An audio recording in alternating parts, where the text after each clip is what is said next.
Hello friends, and welcome to another Modern League. We're going to be revisiting the Heliod combo deck. A deck so strong that it can win in spite of its pilot. We didn't make any changes to the list from what we were playing on Monday. The deck felt incredibly strong, so I didn't really want to alter anything. The Archangel of Thune was surprising in how well it fit into the deck. So I decided to keep it here. This hand is missing a land, but like Arbor Elf into Utopia Sprawl is super strong. If we get a land off the top, we're doing pretty good. And if not, then we can play Conclave Mentor turn 2 and then whatever on subsequent turns. It's a pretty risky keep, but 4 mana on turn 2 on the play is pretty good. So we're gonna risk it.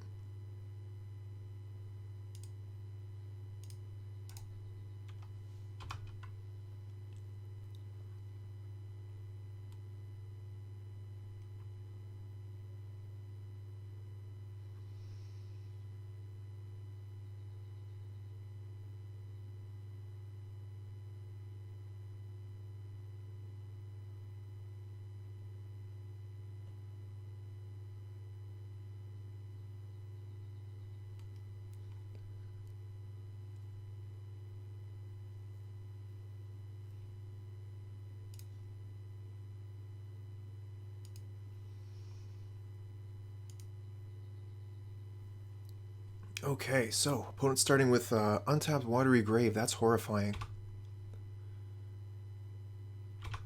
Street Wraith. Okay, so it looks like we're playing against Grixis Death Shadow. We can just hit the 6 button here. We don't need to be using time off our clock on the opponent's turn.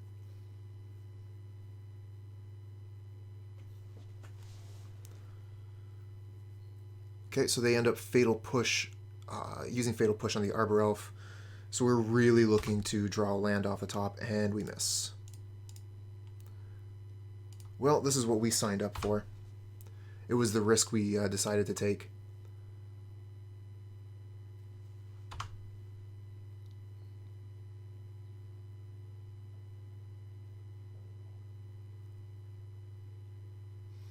Okay, so we do get another land here, so we can put down a Ranger-Captain or a Champ.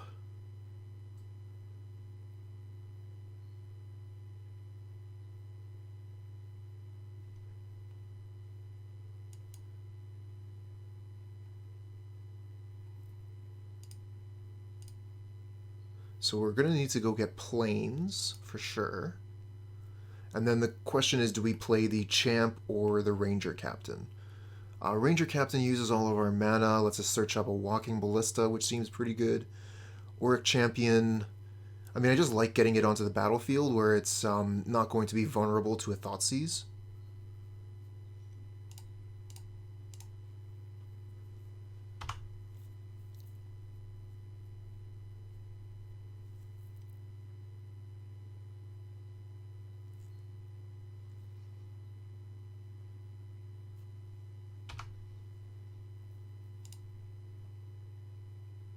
And there we go.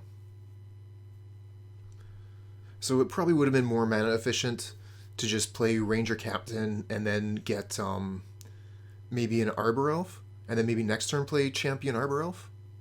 Screeves, what's up? Welcome back.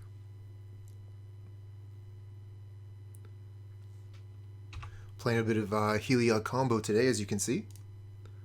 But I had some interesting thoughts on the Yawgmoth combo deck, or rather, an interesting choice would be, I think, to run Luris as a one-of in the main. Yeah, Iburakima went on a rampage and just took all of the number 1 slots. So Spike Feeder we can't even play here. We could Ranger-Captain, go get something. The Champ just blocks the Angler turn after turn.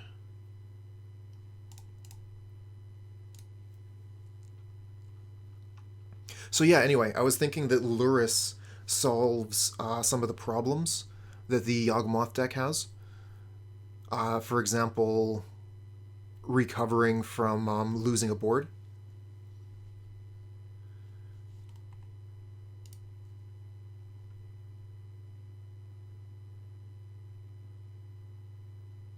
Oh, you noticed that, did you? Cool, cool. Yeah, I tried Ewit. It's pretty good. Ewit being able to get Court of Calling back has always been nice.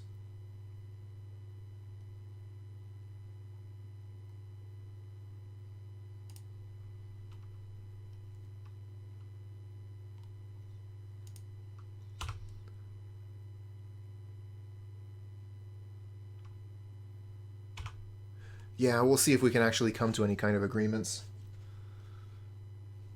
Opponent's deck can't beat Unbound Life. And they have a hard time with the champ. Especially game 1. Well, I guess we respond to that, right? Because, yeah, they cracked a fetch land. So, yeah, we'll just go ahead and say they can't cast any more non-creature spells this turn. Now we don't have to worry about, what's the name? Temur Battle Rage. Well, not this turn, anyway.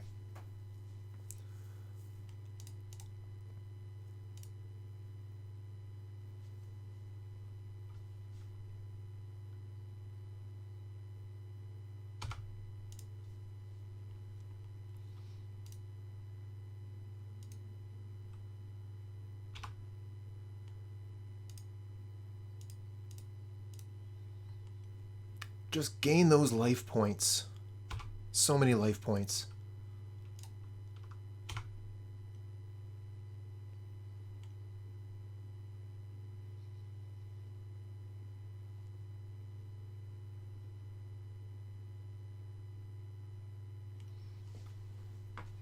Opponent has a lot of cards in hand. 6 cards in hand.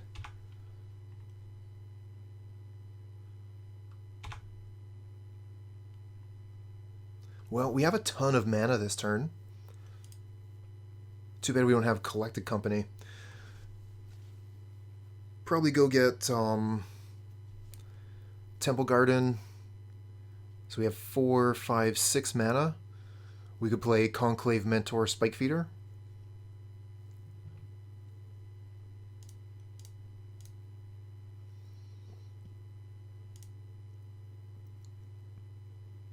We're actually going to need an extra green mana, so this Plains here isn't going to be good enough if we want to do the Conclave Mentor Spike Feeder. Which I do.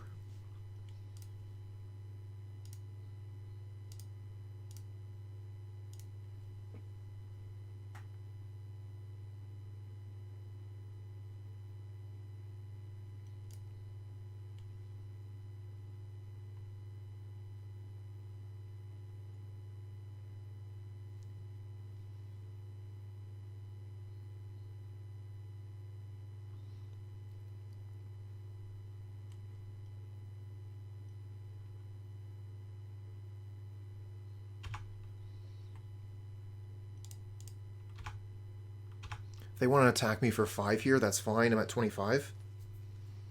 Ooh, Snapcaster Mage. And I don't have a way to put a counter onto a champ, so they're going to be able to ambush one of my champs and use the Fatal Push to kill something of mine. Good play from the opponent. I was getting a little bit overconfident there with my champs.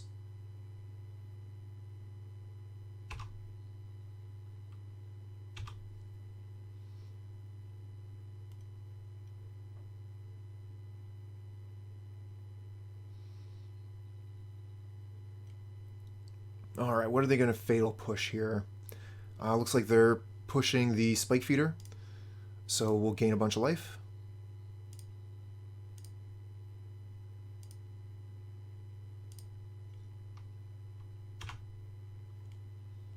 We're at 33. Not feeling threatened.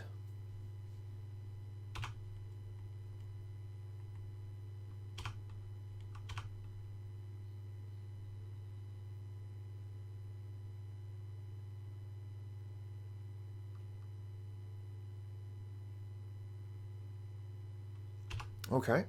Death Shadow. We're going to Skyclave that. So let's see here. We have 4, 5, 6, 7. So again, we don't quite have enough mana to do both of these things and hold up the remove a counter, add a counter thing.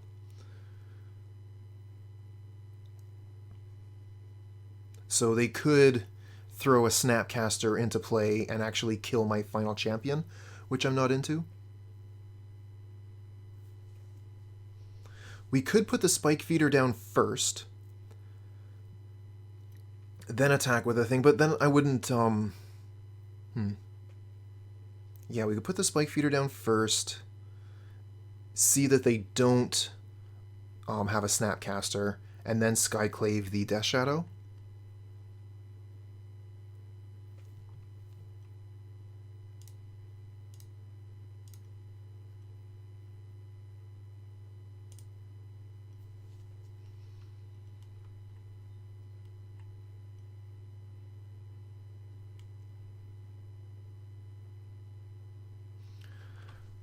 Would this actually be lethal? No, this is only 5 damage maximum.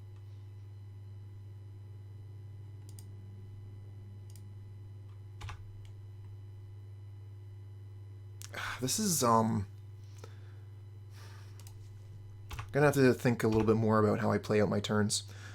Focusing on this one silly line that's not going to happen when I could have just apparated the Shadow and attacked with Conclave Mentor for more damage.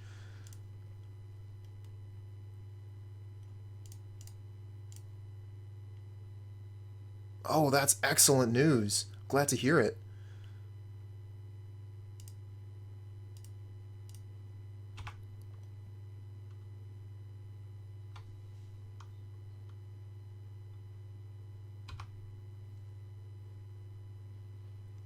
Yeah, the old border Cutthroat and Yawgmoth, they look so good.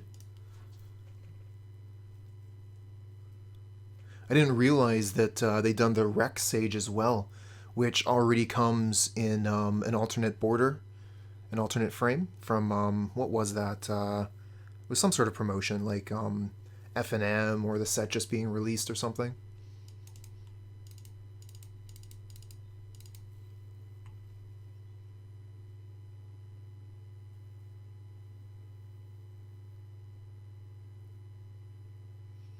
So I want to bring in quite a few cards here. I'm looking at bringing in the Path to Exiles, the Giant Killer. I want to be able to kill their creatures. It's very important. So with having a ton of options for that, it looks like we're going to have to take out other stuff. We can take out maybe the Conclave Mentor.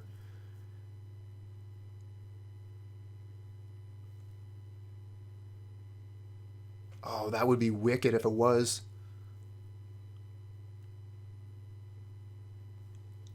Are you saying that you got the new cards foiled?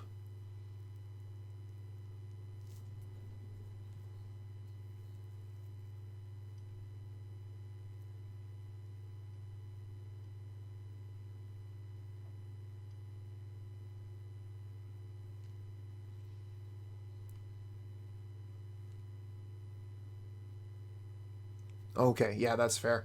I think I heard somewhere that the new foil Yogs are going for a mint, but I haven't done any research on it yet.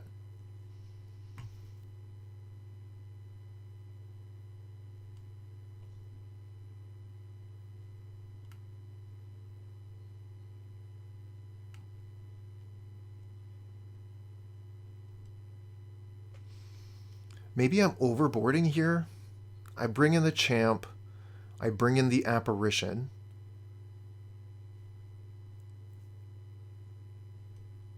So maybe I don't need so many removal spells.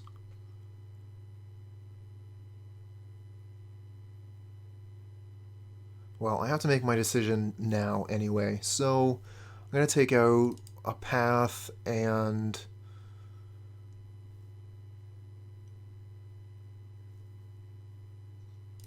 Path and Coco. Collected Company is one of the few cards that opponent could potentially counter, although I think they would be taking out Stubborn Denial. saying they're about 130, what is that, pounds? In any event, whatever currency that is, 130 seems like a lot. This hand is really slow, but I think it's good enough. We have a path for the first threat. Oh, fair enough.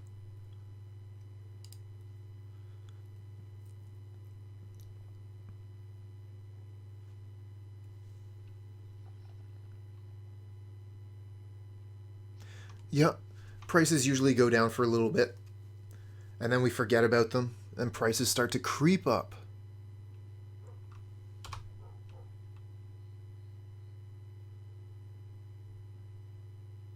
But it does seem like a fine time to invest in some Thoughtseize.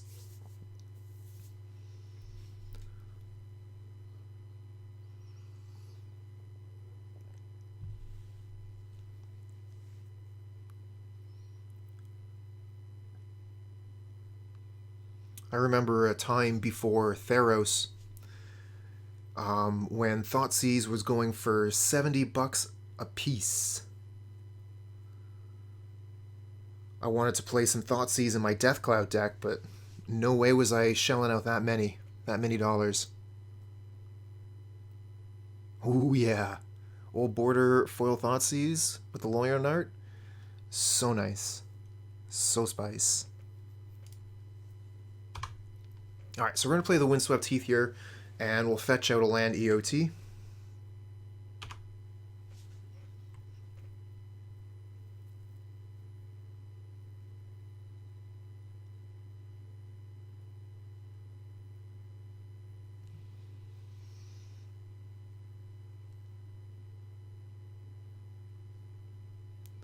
Ooh, Thoughtseize, or sorry, Death Shadow. Yeah, that's a thing, early Shadow. We have the path. We don't want to do it now because they have stub up. We're going to want to do it probably during their draw step.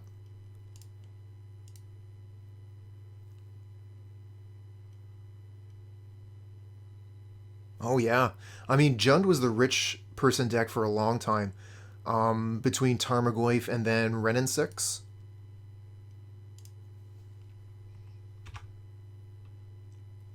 Skyclave Apparition in case the Path to Exile messes up somehow. Very nice. We're just going to play the basic plains here, and then we'll pass to their draw step.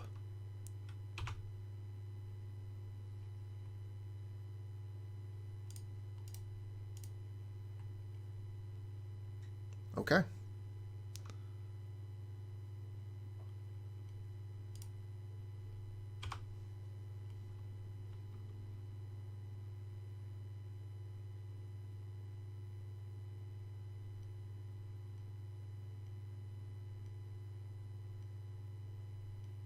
Ah, of course.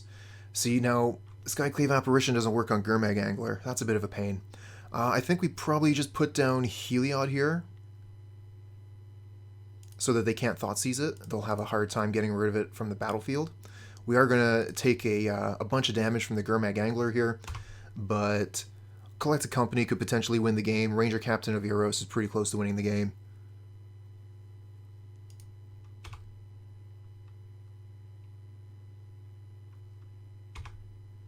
You know, I thought that the Aether Vial was a very interesting card, and I think that it might even be a little bit better with the Lurrus, although there's a lot less space for those auxiliary cards.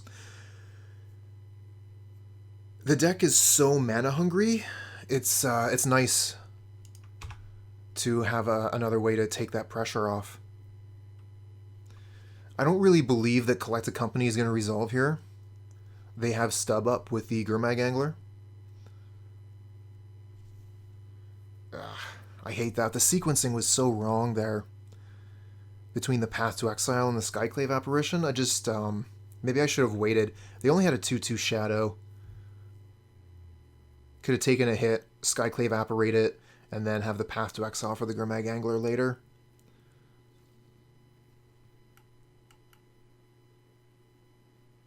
I guess I could lifelink their Gurmag Angler so they can't play a Death Shadow.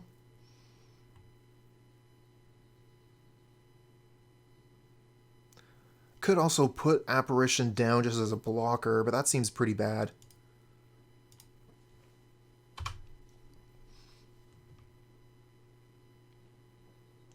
Ronan Riz, thanks for the follow, friend. So, yeah, that was a kind of a rambling answer there, Screeves. I think that the Vial version has legs. It's definitely viable. Glad to hear it. I like that the two things kind of mesh. YouTube brings people to Twitch. Twitch brings people to YouTube. What a partnership. What a team.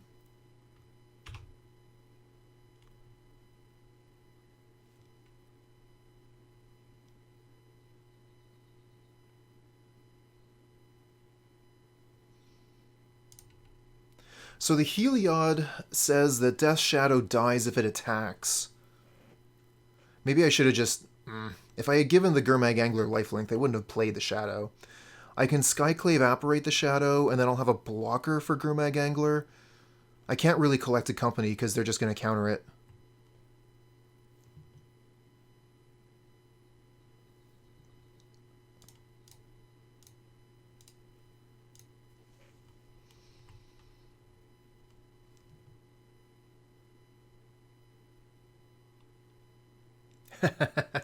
That's true, Screeves. Saw you playing my favorite deck, started to gush. One thing led to another. Ooh, mana leak. Okay. Fortunately, we have just enough mana left over to give one of their creatures lifelink.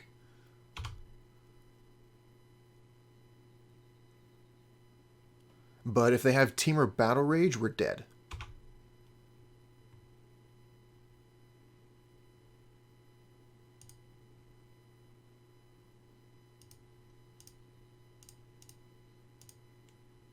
Lightning Bolt also kills us.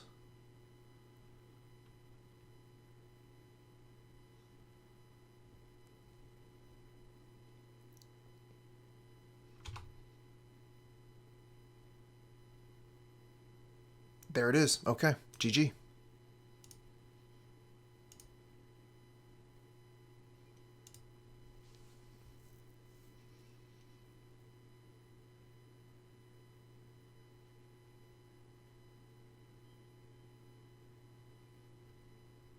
Maybe instead of Collect a Company, I should be running Veil of Summer.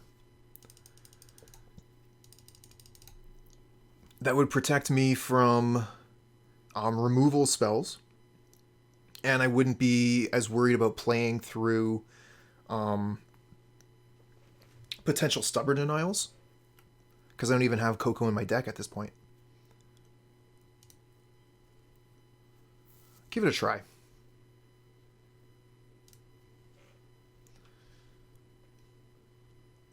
Not a great hand, but turn 2 Heliod.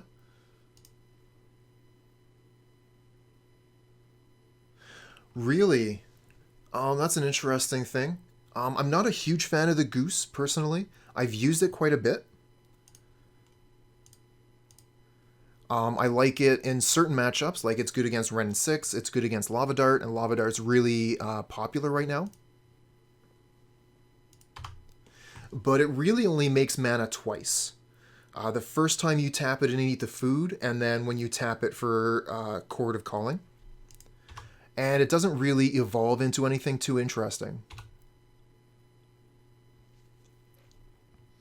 Okay, so this Sprawl is free, unless they have counter magic.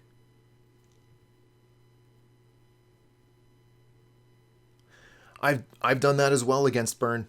I've corded for the Goose, but I think that the what is the name of the elf that gains a life every time a creature enters the battlefield? I think that's a better source of life gain. But I've been in that position and it feels pretty good. Where you just cord for a Goose, gain 3 life a turn. They have to send a burn spell at the Goose, which gains you more life.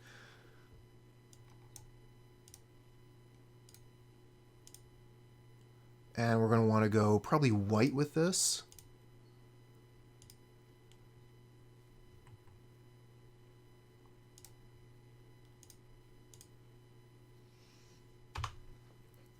Okay. In before Mana Leak. That's the one. Essence Warden.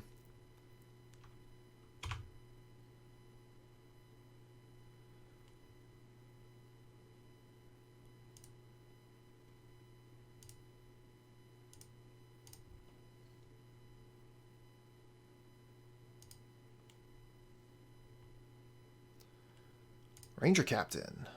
Just so happens we have white. Let's go get a Walking Ballista.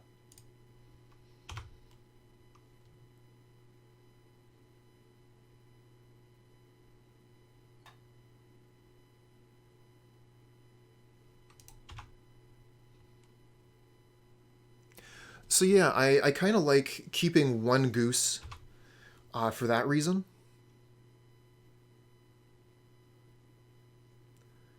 Not a huge fan of Hierarch in the deck anymore.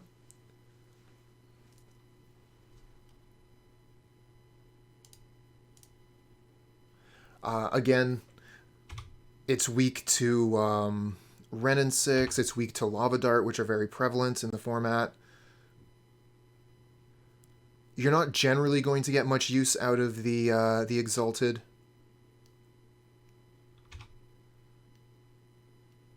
And then the blue mana means basically nothing, and the white mana only means anything if you're splashing. Ooh, Champion.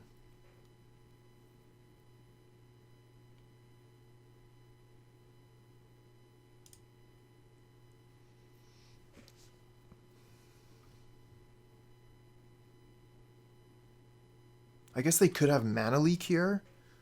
That would kind of suck.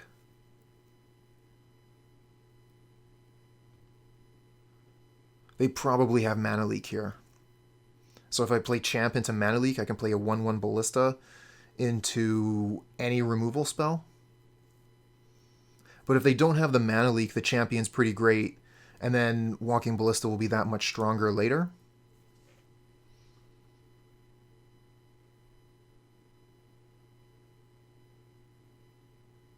Okay, so Drown and Lock. Okay.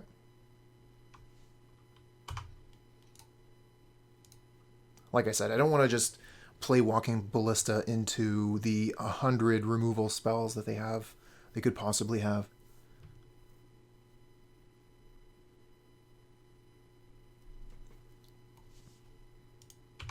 And that being said, Screeves, I do really like the white splash in the Yawgmoth deck. I think it adds a lot to the deck.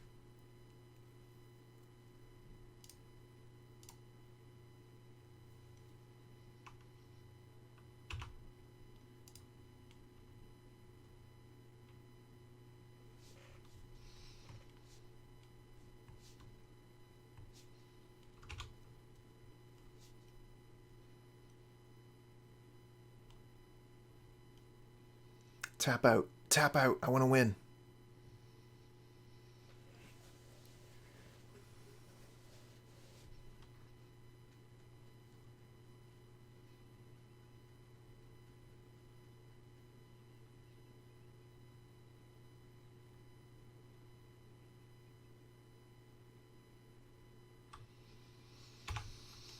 Okay, I'm going to path that.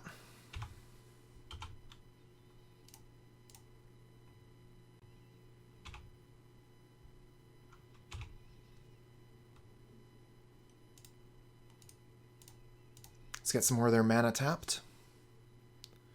Give them fewer options to interact with the Walking Ballista. Nope, they just let the Gurmag Angler go. Excellent. Ranger-Captain? Oh, I want to play that instead.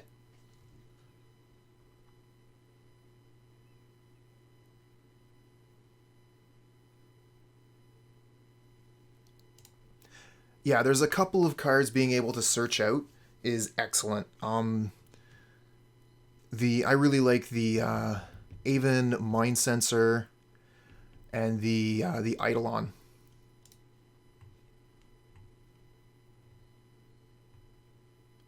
This is going to give Heliod creature status. No, they have another Drown on the Lock. Oh, we don't have enough mana to give the champion lifelink. That's a shame.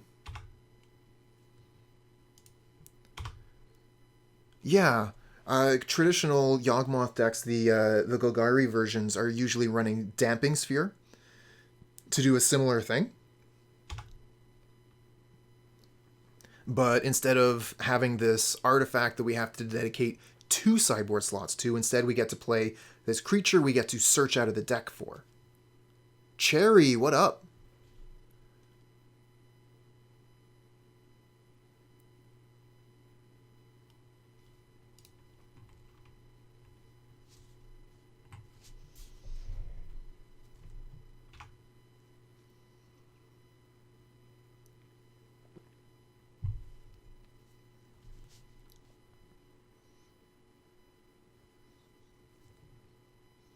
Oh, it's going all right. How you doing?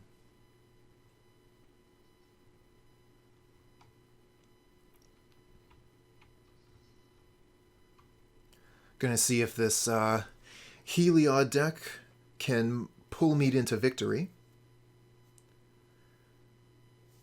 Kind of feels a lot of the time like the deck is doing most of the work for me.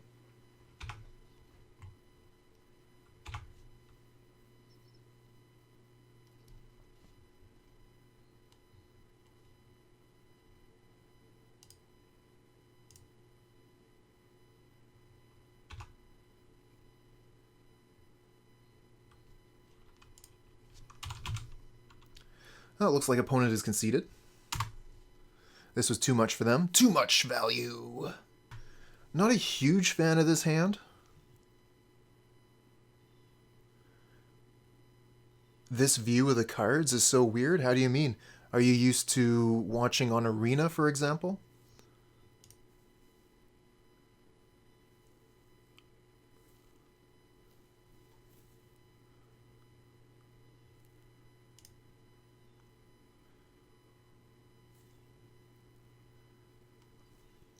Thirsty work playing Magic.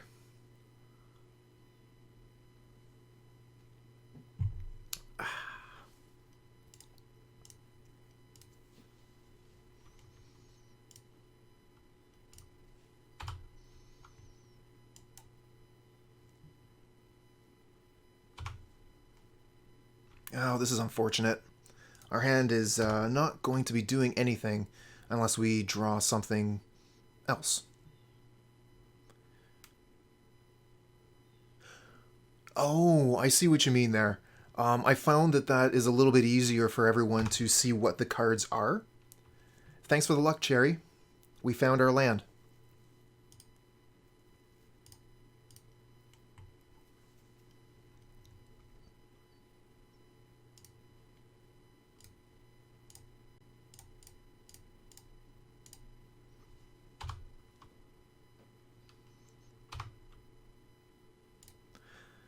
Because if you show your deck in the traditional view by converted mana cost in those columns, it can be very difficult to see what each individual card is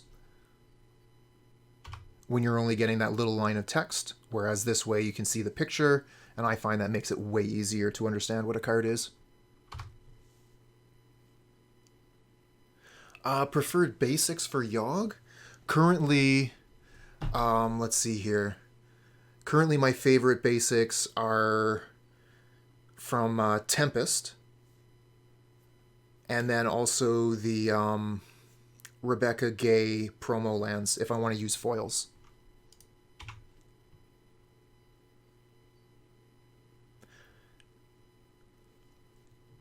Good call, Cherry. That's generally how I identify cards. I just look at the art and I know what the card is. I think a lot of Magic players could tell you something similar.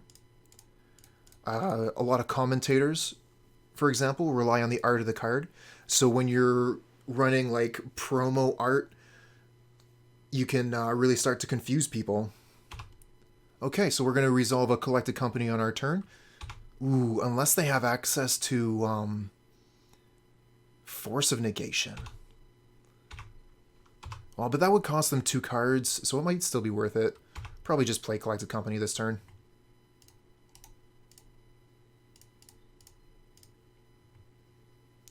Okay, so we just got infinite life.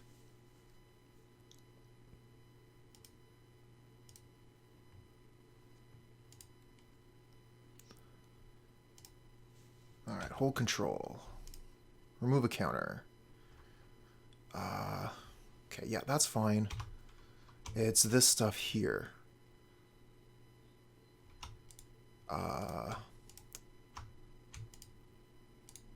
Here we go, save target. And always yield. Okay. And opponent says, okay, infinite lives.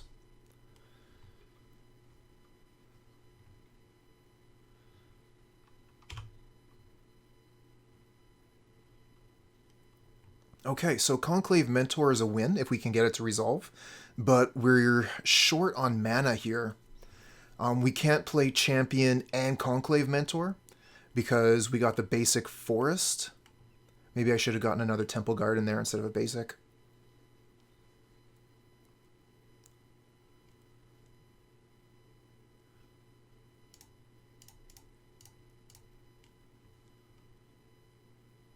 Promos are a competitive advantage. Nice.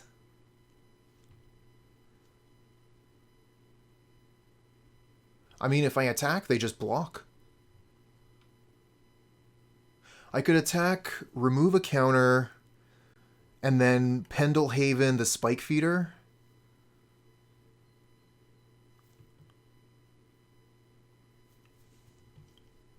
Kind of risky. What if they have like another Snapcaster Mage and block my Spike Feeder?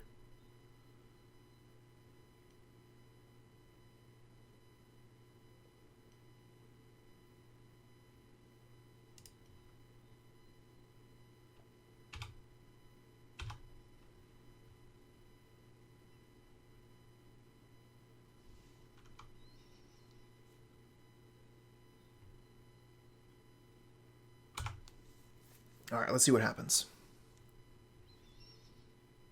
Okay, they do block.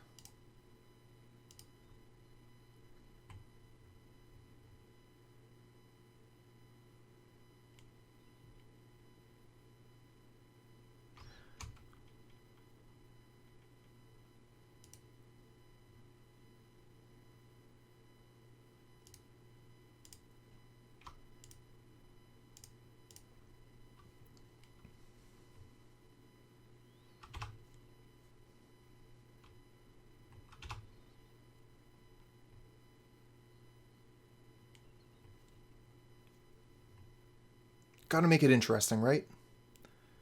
They're going to Aether Gust the Spike Feeder. Okay, I guess we just put that on the bottom then.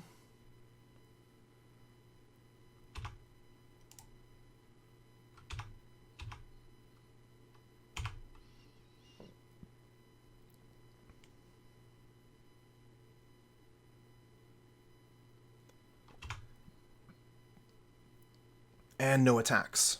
Very nice. Yeah, the triple Heliod is not really where I want it to be.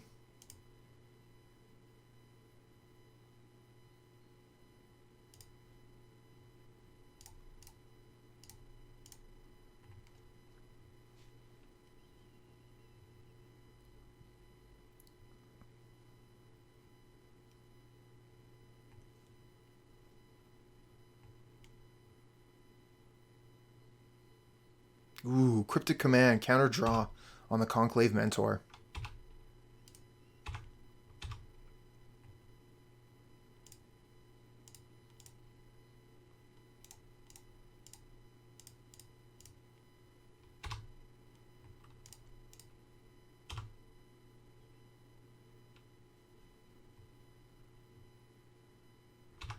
Jace. So we might just be dead to the Jace here.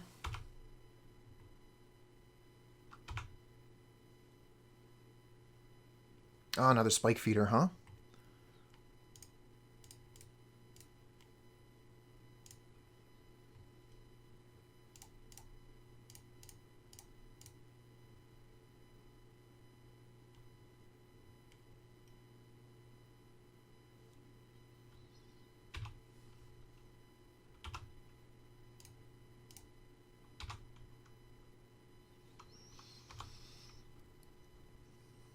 Alright, let's keep playing cards, I guess.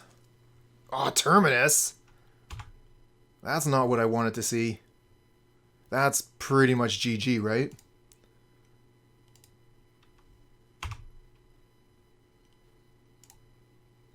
Especially with these 2 Heliods just rotting in hand. Think that I'm probably going to concede this one.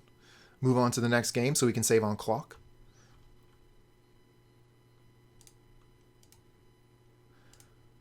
We could still get a collected company off the top. Let's see if we can get Coco off the top. Maybe they won't have Counterspell ready. Walking Ballista, huh? Well, this is actually lethal if they don't have Counterspell. Oh, shit!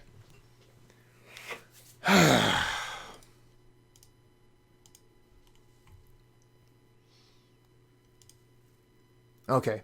Everyone can see what I did there, right?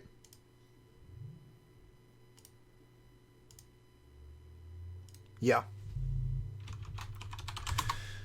My bad. Okay. We're going to just move right past that and move on to the next game. I'm barely going to acknowledge it. It was just a misclick. Don't worry about it. Move on to the next game.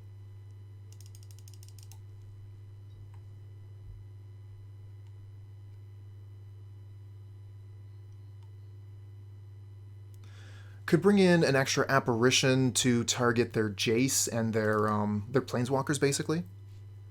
I mean, they probably had something, but it's, you know, it's annoying when we potentially had the win right there and we threw it away because I misclicked. Womp womp, whatever.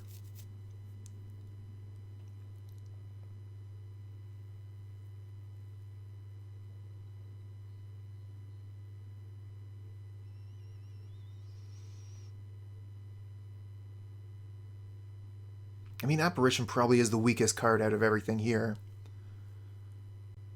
Maybe the Mentor?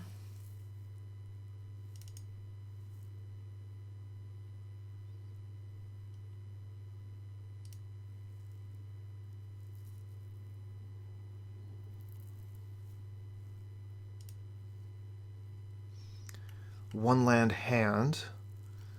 One land hand, Sprawl. This is pretty risky to keep this.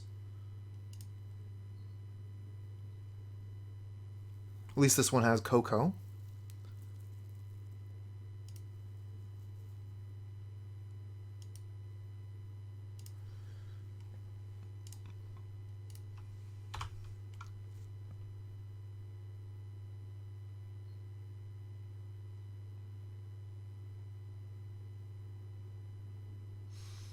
Oh, really? Yeah, it's a real shame when those kind of things are the way that you end up losing a game. It's something that would just, like, never happen in paper, but you also get things that happen in paper that would never happen on Modo. You don't have to worry about people cheating, unless you're streaming.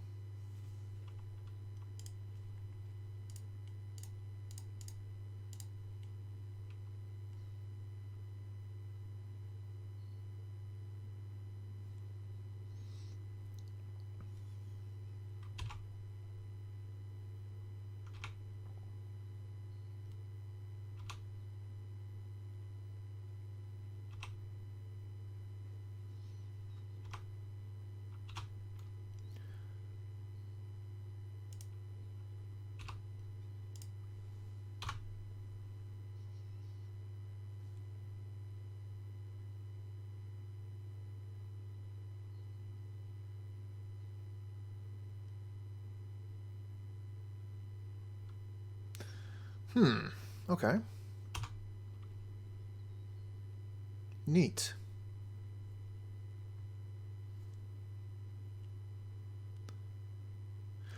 Yeah, I guess it would be more on the side of angle shooting than cheating.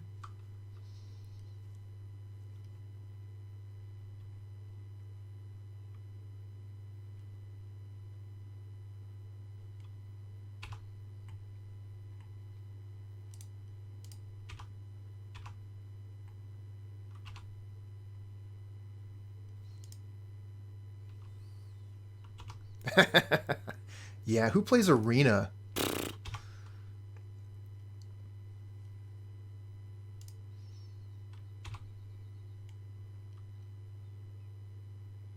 Oh, damn.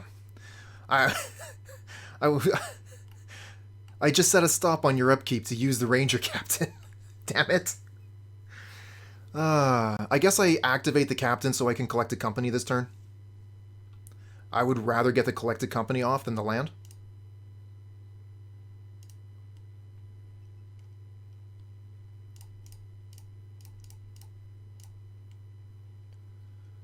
Okay, oh, we got another Ranger Captain.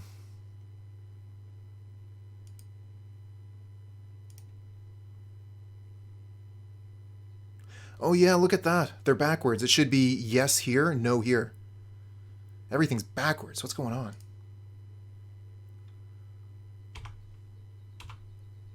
Let's go get that Walking Ballista again. Yeah, fill up my hand. Take that.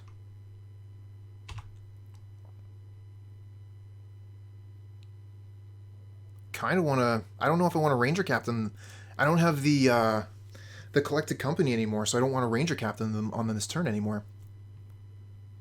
Don't want to use Coco for another 0/0 Ballista?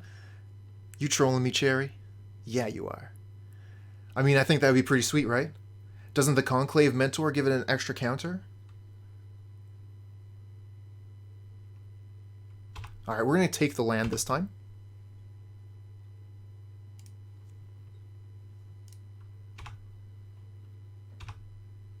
And it looks like they maybe have a mana leak here. How about we just, like, attack, put down another Ranger Captain?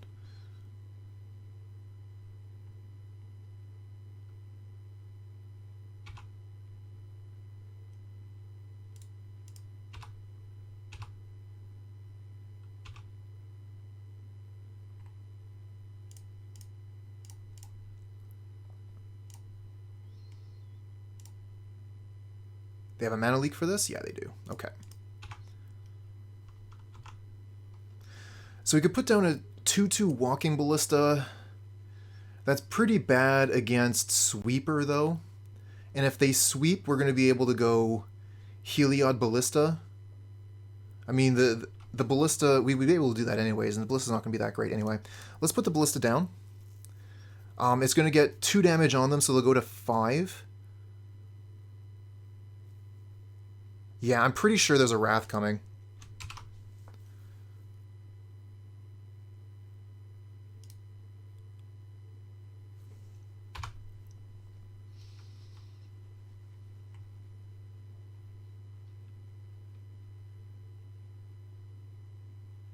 Maybe not.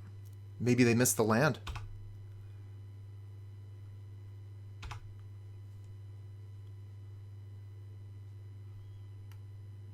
Nice path to exiles. Okay, we win.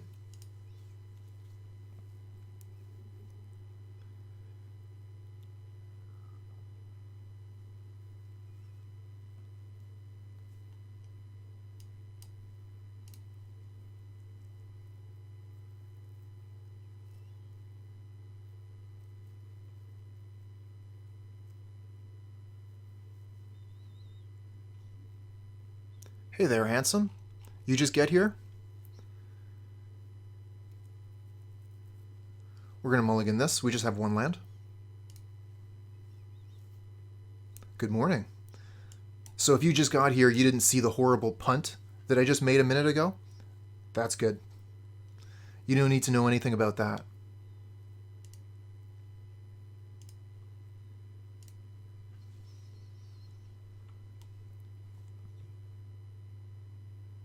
I did, Screeves. There's a different code.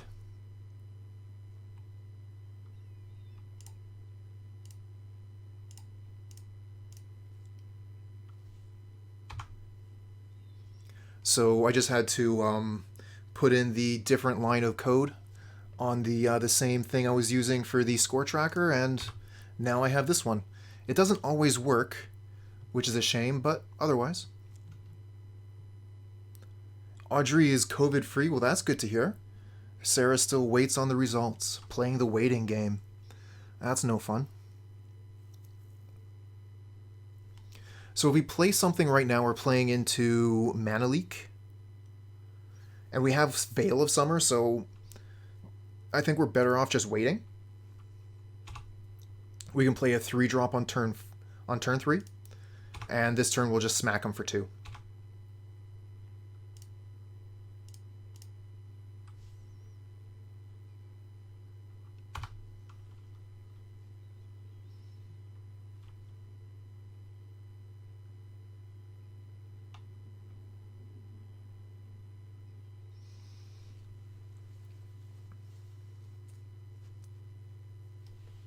Okay, we are way behind the opponent on time.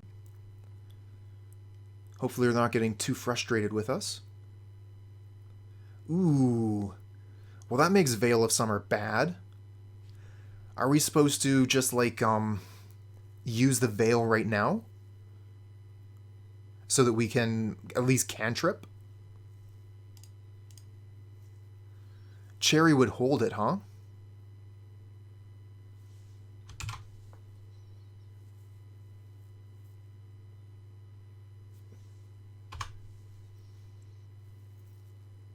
We might get an opportunity to use it again later. Yeah, he bounced my dude. Not that big a deal.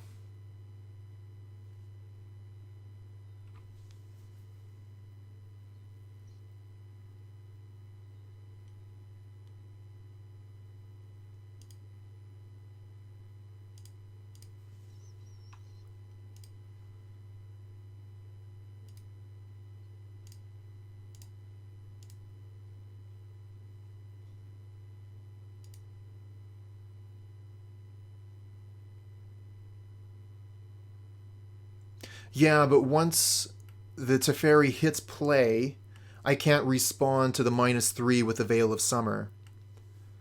And if I Veil of Summer in response to Teferi to cycle, then he's just going to +1. He's not going to let the Arbor Elf kill it.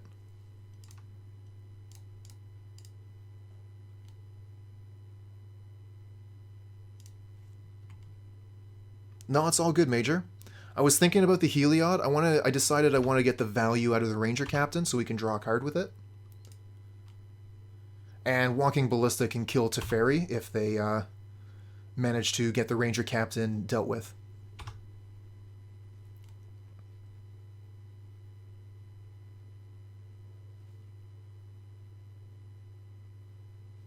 Ah, damn, they have Path. Do I get the land? I think I get the land here.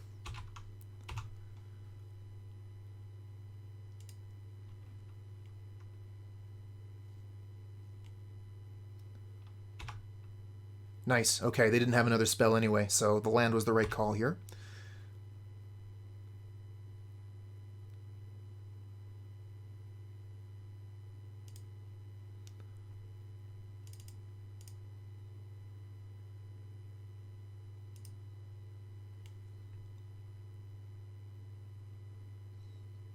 Yeah, that would be a pretty good turn too. We don't. How much mana do we need for that? Because we have the Pendelhaven, which reduces the cost by 1. It'd still be a lot of mana to do all of that in one go.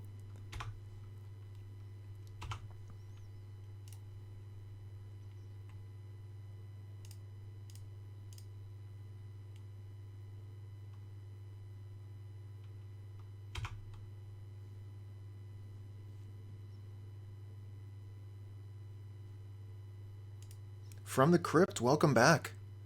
Did you see what Iburakima has done?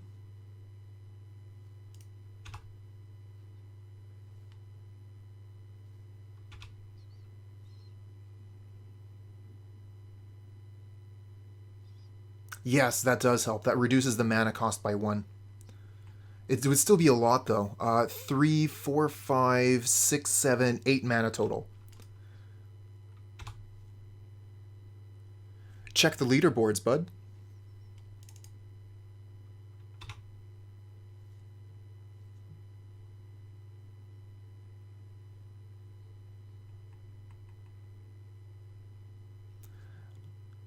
Iburakima came in one day and decided that he was just going to be #1 at everything. Who was I to stop him?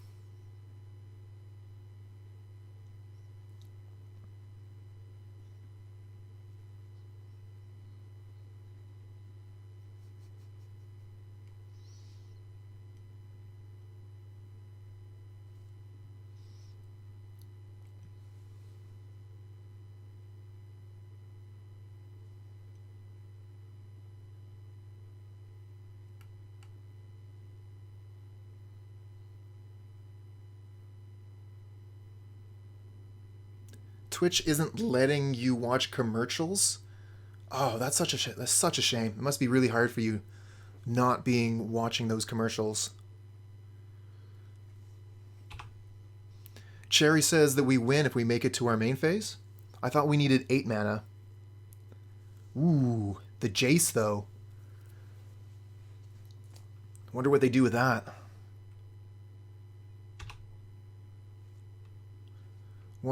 Oh yes, I do, because the Arbor Elf. You're right. I have all the mana, so I should be able to Ranger-Captain win the game. But that's still supposing that they let me have the Ranger-Captain. I might even just Veil of Summer win the game here. So they have to get rid of the Arbor Elf, is what you're saying?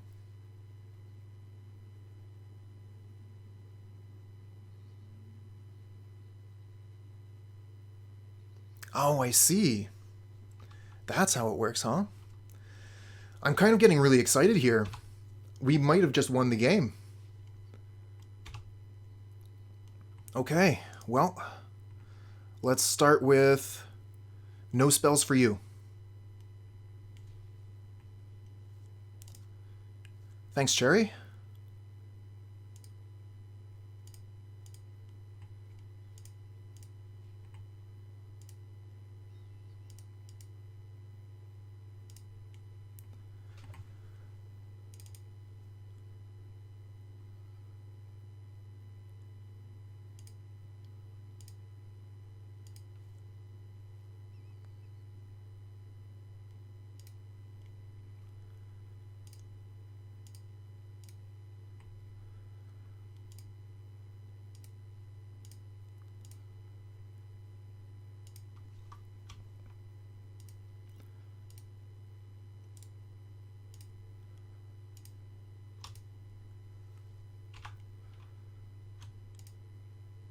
Sweet. I think we keep this. It's a little bit slow, but we're on the play. We can champ into Ranger-Captain, or we can champ into Feeder. I think it's good enough. Not great. You don't generally want to do nothing on the first turn in Modern, but we'll see what happens.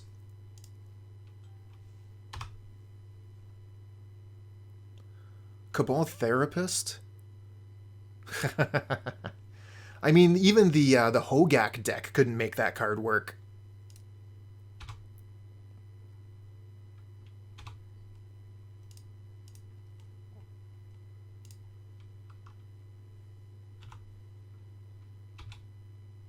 Oh, what? We're fighting Slivers. How cool is that? Alright, let's get this champion onto the board so that we can start gaining life every time they put a sliver onto the board, and start working our way towards something that resembles victory.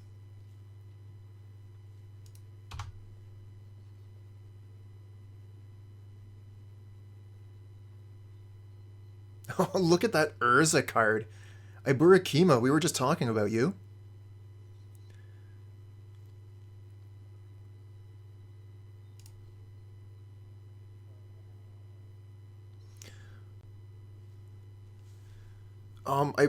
What is that?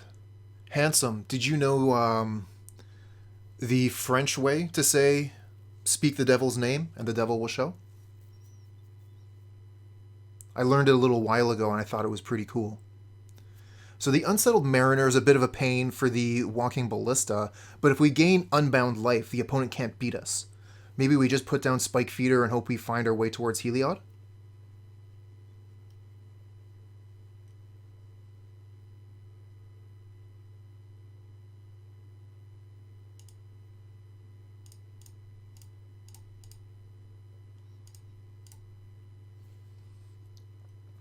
À part de la loup, et vous voir veut ce que.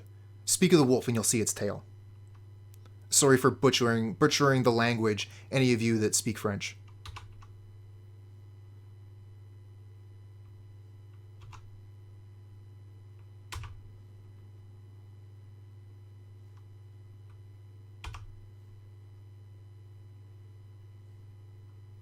Hey, speaking of motivations for subs,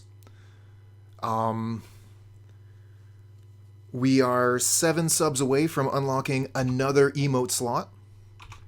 And if anyone's curious what the next emote slot is going to be, I'm working on a 1043A. Why are Tron players like this? I mean, that's how you start learning a language, right? You just start with the cuss words, and you move on from there. Oh, neat. Whenever a Sliver attacks, defending player loses 1 life. And that's probably going to work really great somehow.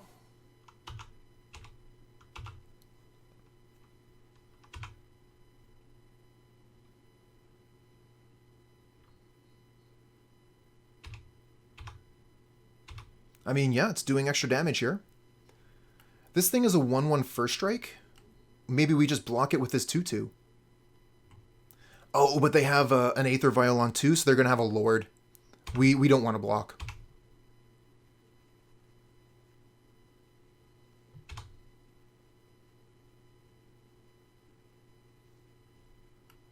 Yeah.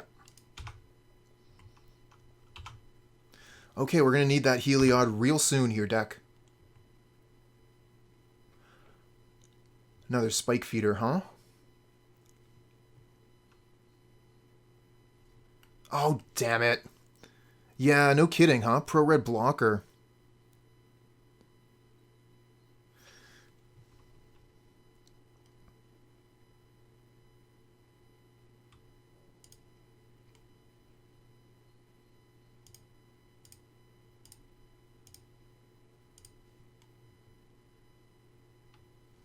Yep, could have blocked with a champion. It had pro-red. Could have prevented 2 damage there.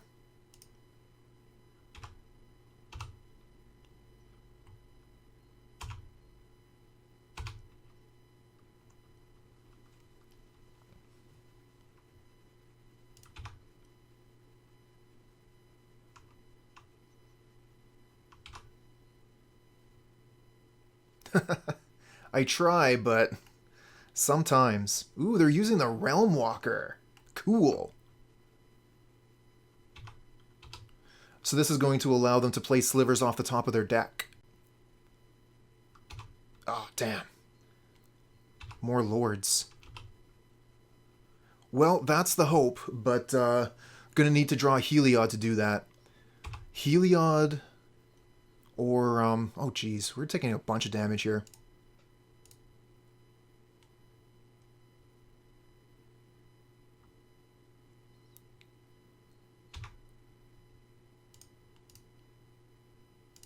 Oh, and these things all have first strike too, so we don't even get to trade. Maybe we just take the 10 here, go to 5. So we don't lose the Ranger-Captain. What's the point of even keeping the Ranger-Captain, though? Yeah, we'll draw it right here.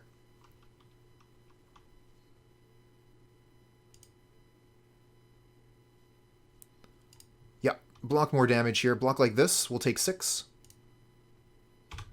And hope that we draw Heliod off the top.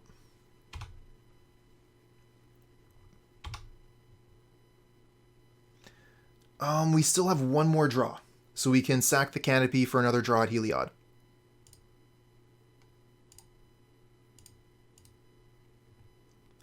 Okay. I don't think we can possibly survive here. We play Spike Feeder. We go to 10. 11, 12. We're going to take 1, 2, 3, 4, 5, 6. And then we can only really realistically block 2 creatures. So yeah, we're dead.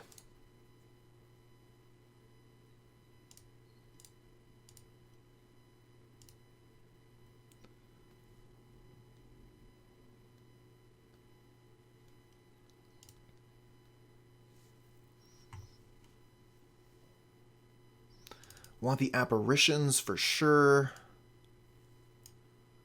I know, right? Just draw better. Be luckier. So that being said, we are going to want to focus pretty heavily on the combo. But we can bring in some cards here. The champion isn't looking too hot. It's okay. But we could potentially replace some champions with Path to Exiles to get rid of their lords.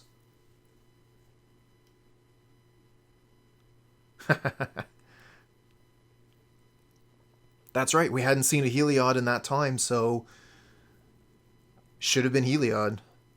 It's Moto's fault. I'm going to file for compensation later.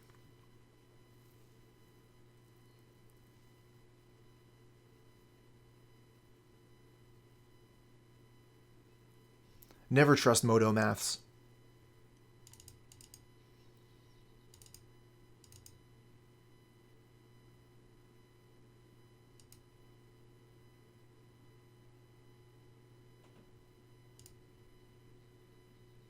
This hand looks fine. I like the Skyclave Apparition, turn 2.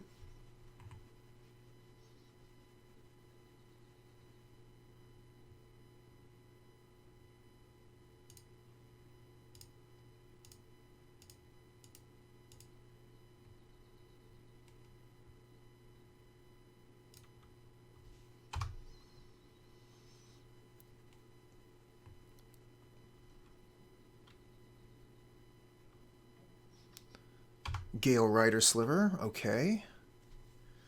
Well, that Utopia Sprawl is basically free, so we could apparate the Gale Rider, but I almost would prefer to apparate a Lord.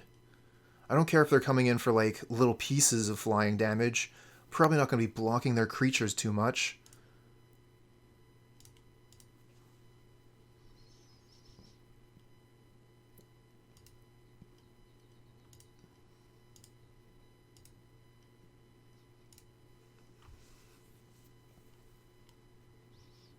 So Spike Feeder or Apparition? I'm going to Spike Feeder here. Playing Spike Feeder means we could potentially win next turn.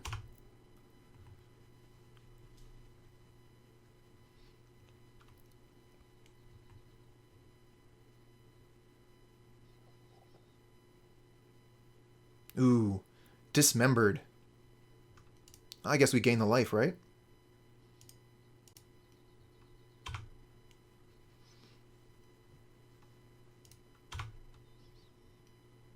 Oh, and we drew the Heliod.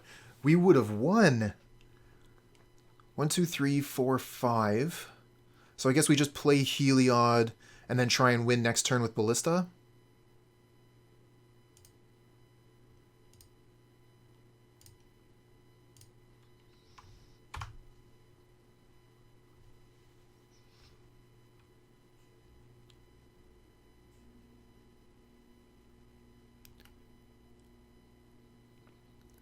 Wow. Okay, well, we have the Skyclave Apparition for that, so we have an answer for that.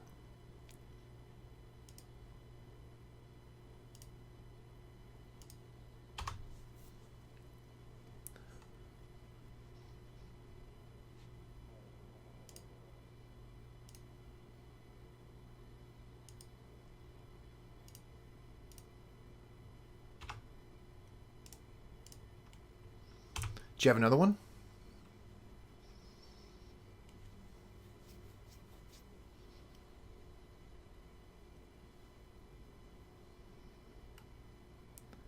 I mean, yeah, it would be a pretty odd ball. Okay, yeah, Unsettled Mariner does stop the combo.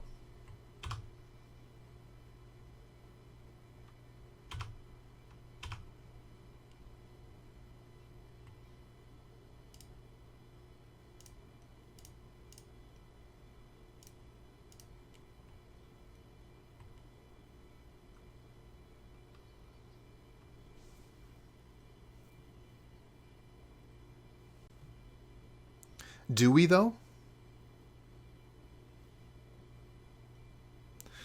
So we have 6 mana.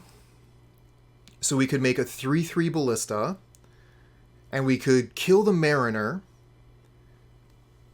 by using the last 2 mana, but then we're out of mana, and we haven't been able to give the Walking Ballista lifelink, but we have at least killed the Mariner, which I think is important.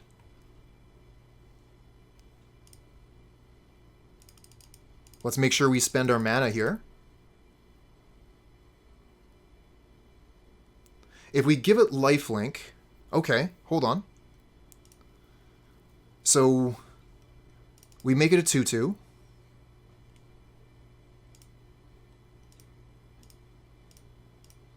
We use the last 2 mana to give it lifelink. Yeah, okay, that works. Cool, cool. Thanks for correcting me there.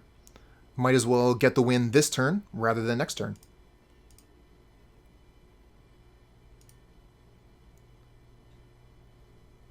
And opponent sees the writing on the wall and concedes.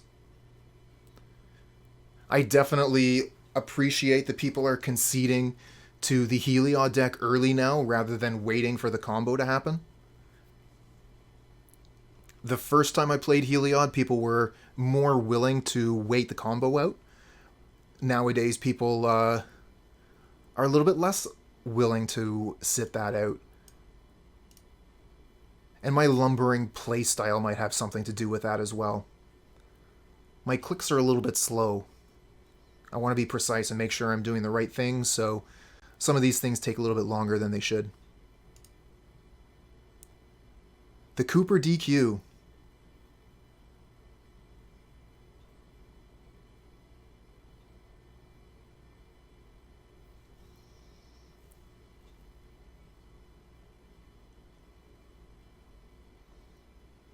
Yeah, that's true. I am Canadian.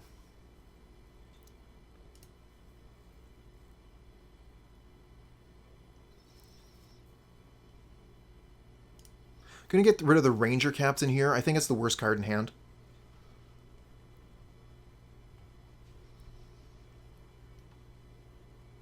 And Aether Vial, turn 1. I mean, if I were dealing the cards to myself, absolutely they would be better. Unfortunately, I have to deal with whatever Moto gives me.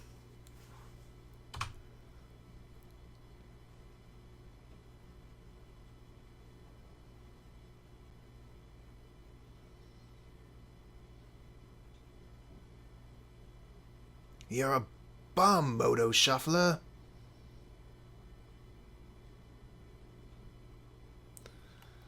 One, flying haste. Creatures you control have flying and haste. And flanking. Okay, so they're going fast. They're going to come in real fast. We need mana off the top. We need a green mana source to get the Spike Feeder down, then we can win with Heliod. We would probably put the Heliod down first so the Spike Feeder wouldn't be exposed. But yeah, we need land coming up off the top. Land off the top. I mean, next they're going to say all slivers gain banding or some garbage like that.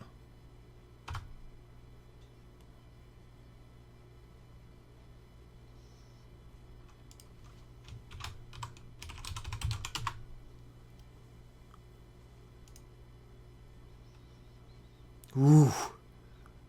I don't know if we can even live long enough to do anything here.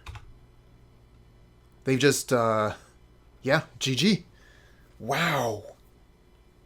Good job, opponent.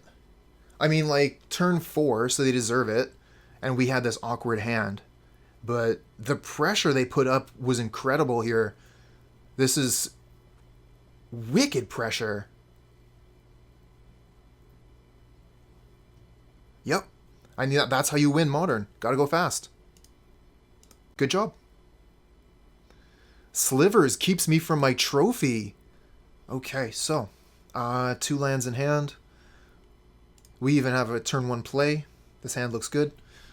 Only thing that we're missing is the play.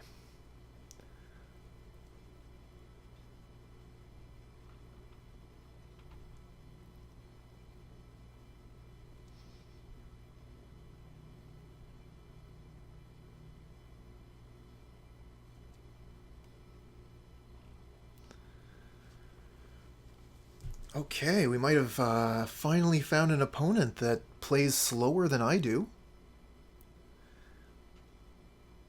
And it says they were seen 24 days ago on Demir Mill.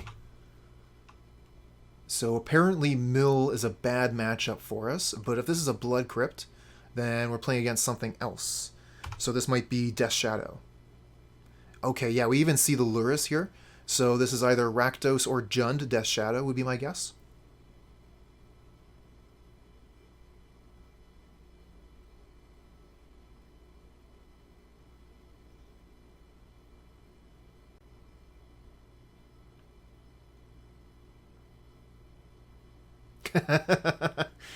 You're not a fan of fairies, huh?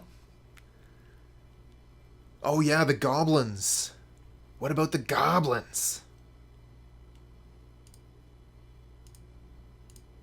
Alright, I'm going to play the Pendelhaven first, even though that means that we wouldn't be able to play a turn 2 champ necessarily. I wanted to leave more lands in the deck so we could potentially draw one.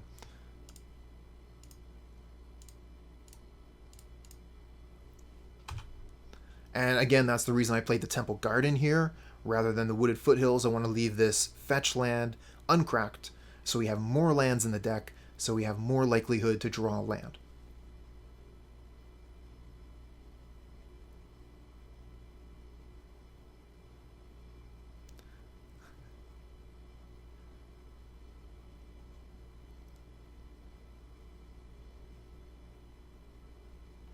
Ooh, Fatal Push.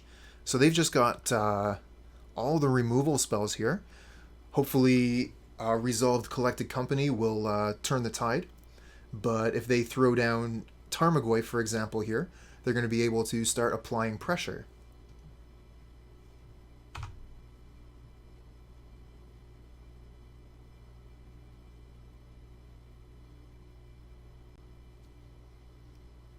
Okay, so they put the Lurrus in hand here.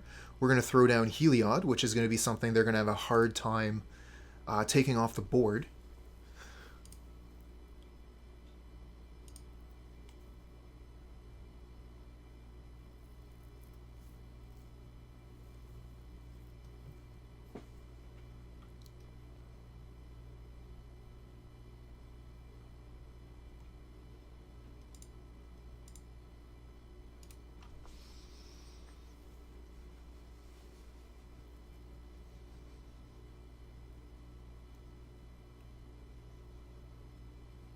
You know, I haven't actually seen the zombies deck yet. I mean, elves. I've spent a lot of time across the table from elves decks.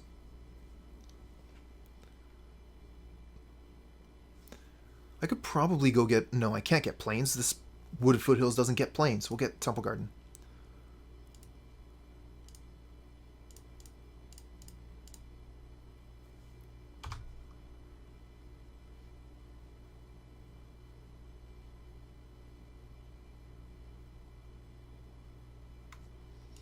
Okay, so they're going for the Lurrus here. That's good news for us so far.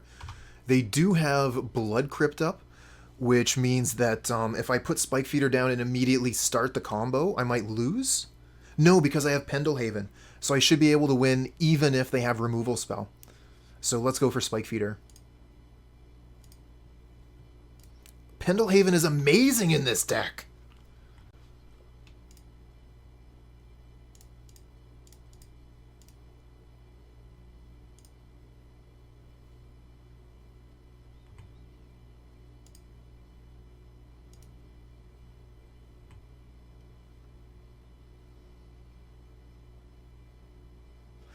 Oh, you want to dismember my dude?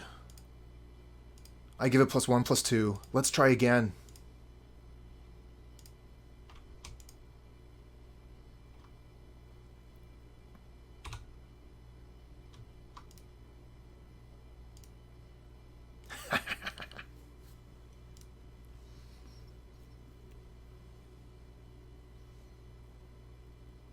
We're all mad here.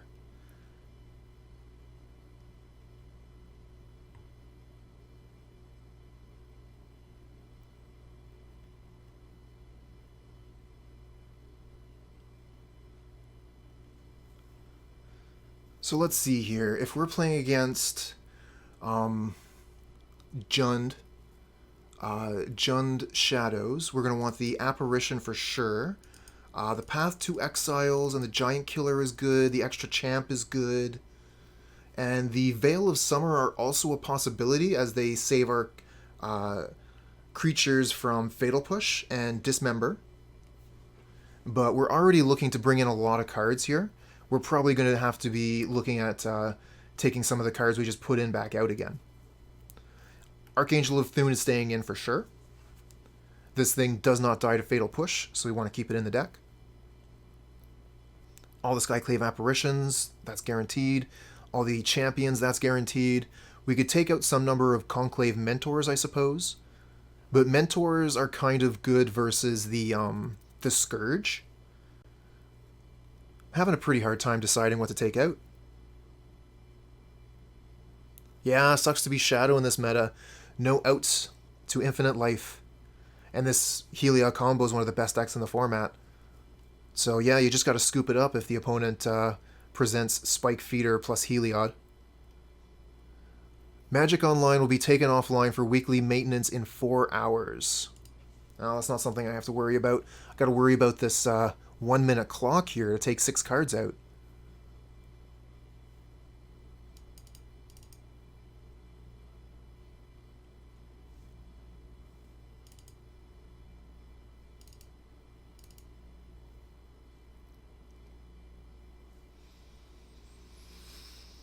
Do we really need those forests? I mean, obviously we take out the Pendelhaven.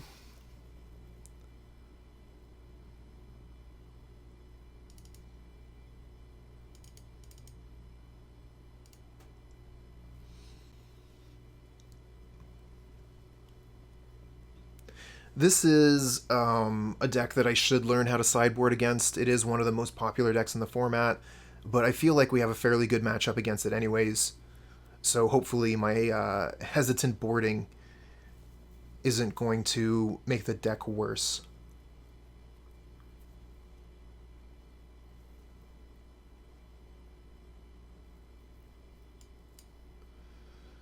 This is a subpar hand. On the draw, we have nothing to do.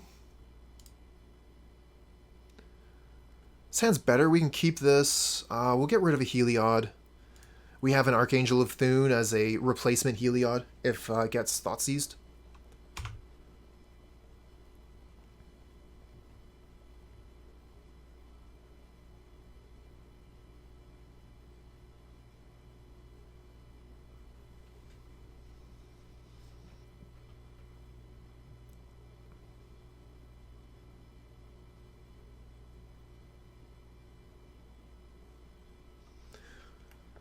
They go for the Ranger-Captain. Okay.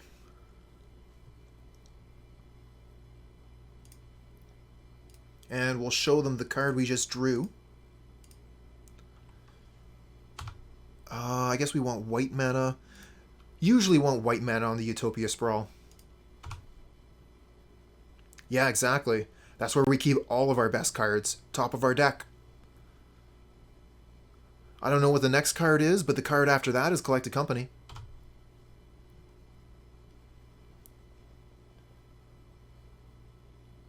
Hey, thanks for the follow, friend. Ooh, Assassin's Trophy. Good use of the trophy there, I think.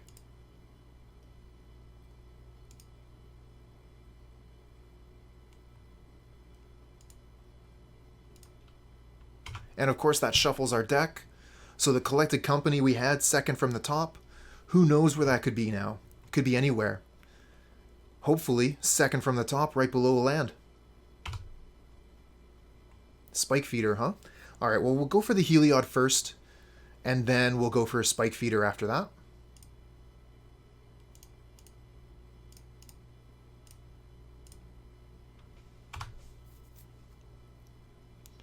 This is a pretty difficult one for the opponent to deal with once it's on the board.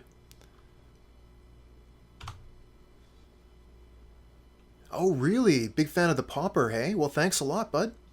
I play Pauper Tuesdays and Thursdays, so if you want to catch the, or if you have the option to catch the stream on those days, I'll be playing some more Pauper then. But thanks a lot for joining for the Modern.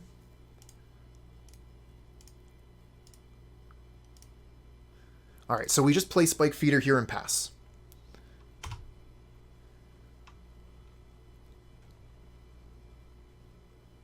And now they're going to have to keep up removal spell for the Spike Feeder for the rest of the game.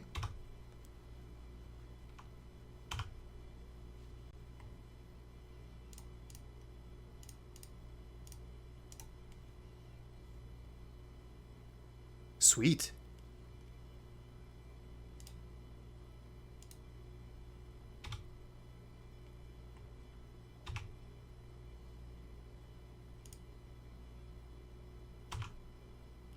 No kidding. They just posted new league results, including a Yogg list. Well, that is cool. I'm gonna have to check that out.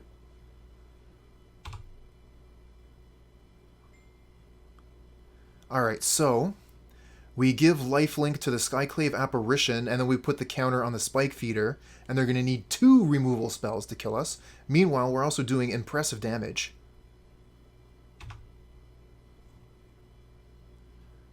The Yawgmoth Pathway. Morning, Grey Fox. Thanks for joining us. Now I'm a sub? Yeah, some gifts have been going around. We have some very generous people in the community.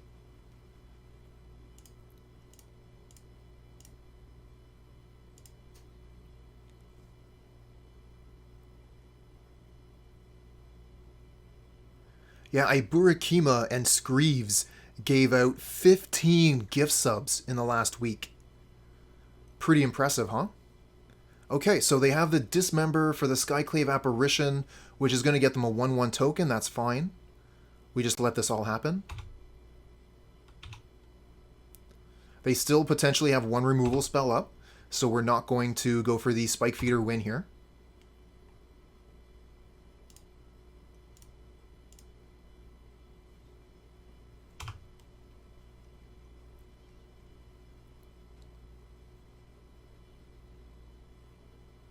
Tarmogoyf, that's a good one.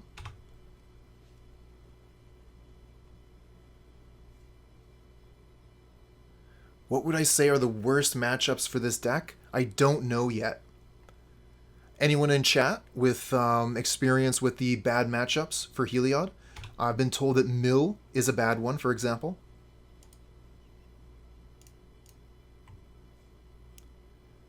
Tron, yep, absolutely. Tron is a bad one.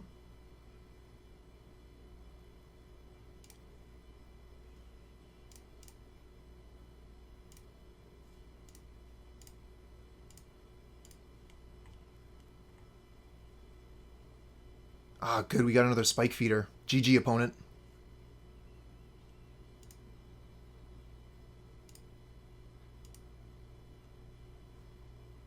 Infect, yep. Niv to light, you say? Okay, good to know. Sort of got to keep this one, right?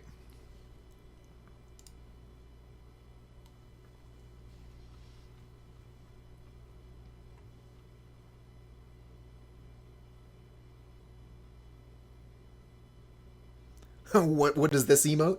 That's a monkey paw. We use it for luck.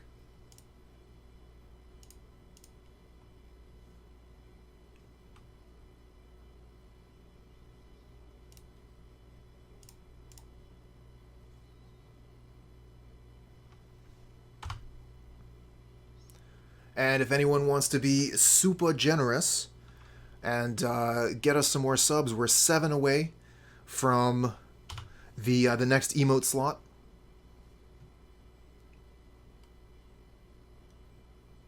I'd love to be able to make another emote for all of you.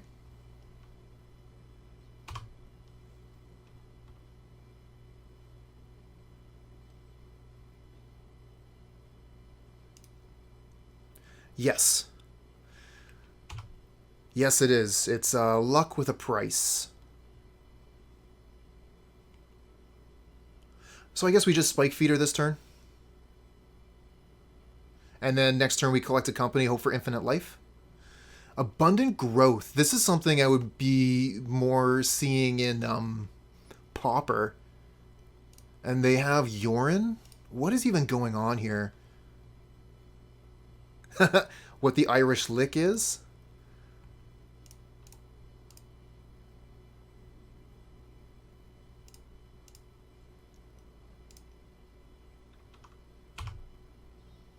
Probably has something to do with a pub crawl, but I wouldn't want to go much further than that. Nivtolite, thanks. So this is probably counter magic? Oh, I love the movie Snatch.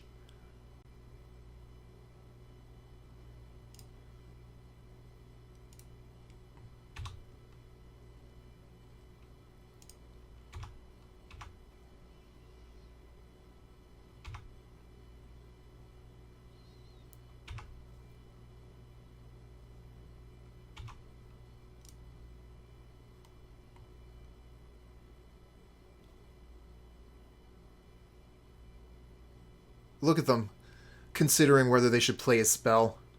We have 4 mana. We didn't attack with Arbor Elf. Obviously, we have Collected Company. You want to hold up counter magic, opponent.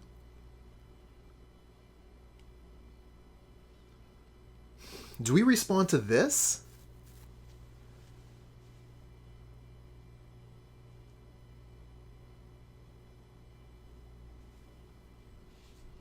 Doesn't run counter magic in the main deck.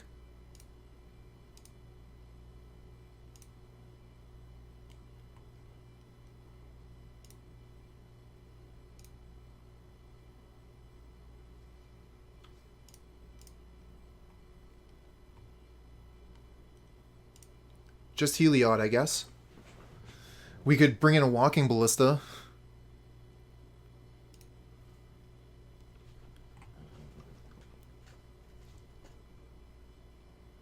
Runs plenty of removal. Okay, we won't use the Spike Feeder in that case. We'll just wait till they tap out to gain infinite life. Ah, Sprawl. Excellent.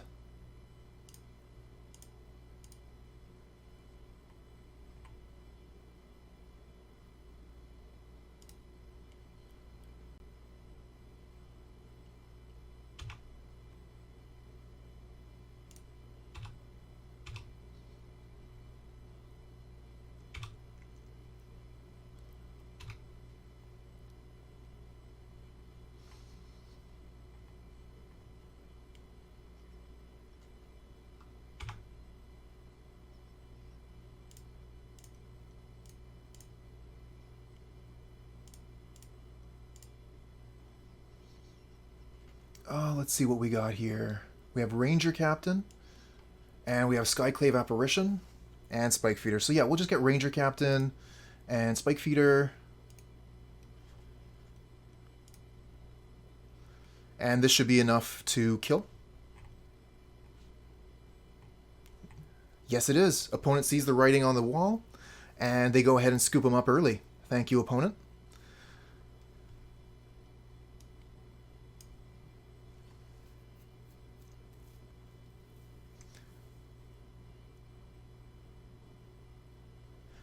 Kind of wondering about Damping Sphere.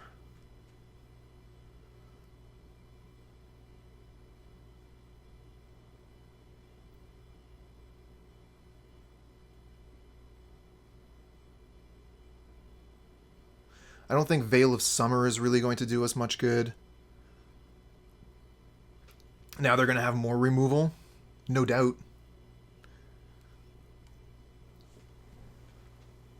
The reason I'm, like, kind of on the no side of Veil are cards like Lightning Bolt, Path to Exile, Lightning Helix.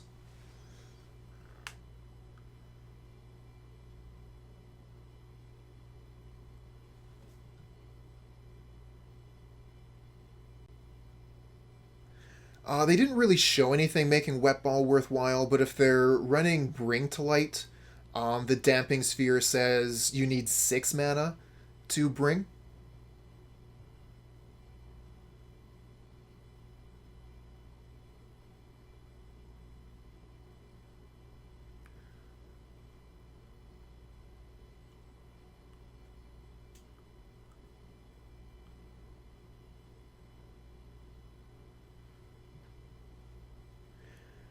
Yeah, I'm not too sure that we're really going to have too many great cards here. Might bring in the Giant Killer so we can search up a way to kill their Niv or their Omnath.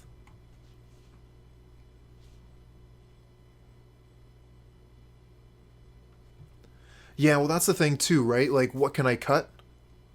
Veil stops Unmoored Ego. Ooh, that's interesting. All right, I'm going to take out the Champs. I'll bring in Giant Cutter and 2 Veils.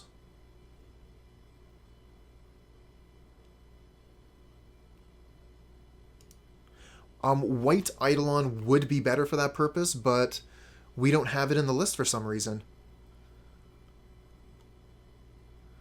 Interesting hand.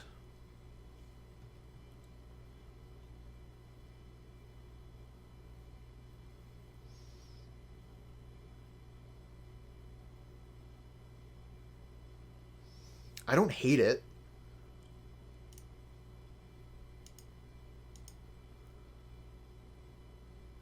Especially with the draw land here. Hopefully we draw gas off the top.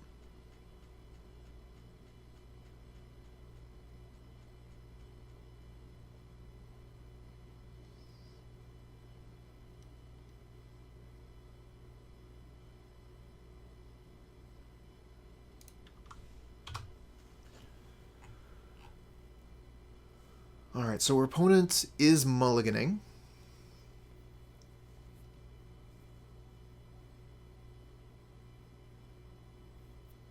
Yep. If they have ramp, our hand is quite slow. We're very much relying on the top of our deck to get much of anything done.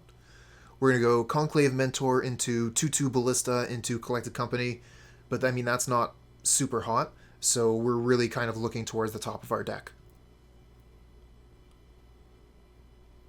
The matchup is a race to the top of the hill. I mean, that sort of describes Modern.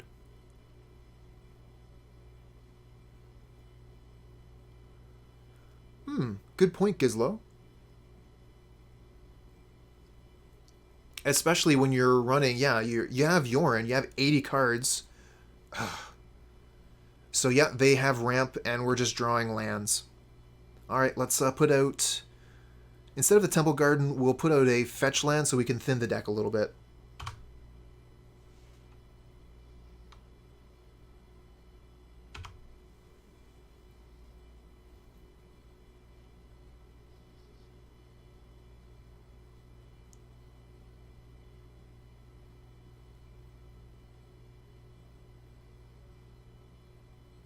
Ooh. Yeah, there you have so much mana. Wow. We are in a lot of trouble here.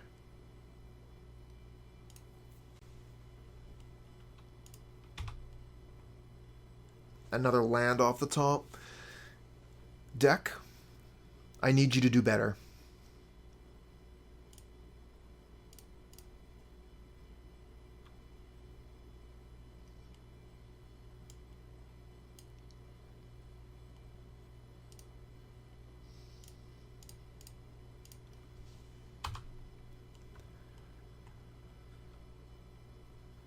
Deck, I'm going to need you to do much, much better.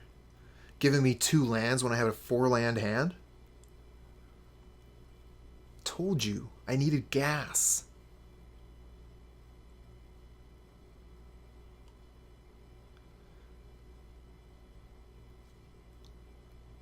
Whew.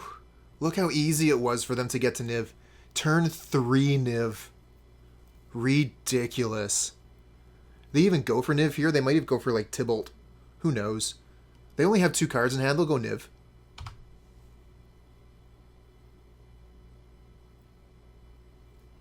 No, Unmoored Ego. Okay.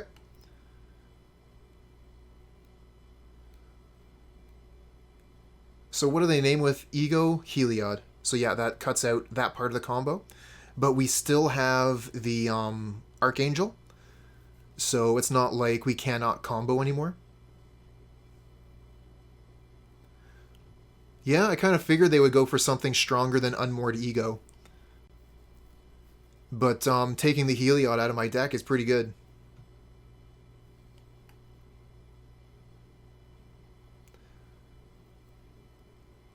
I want to take his face off.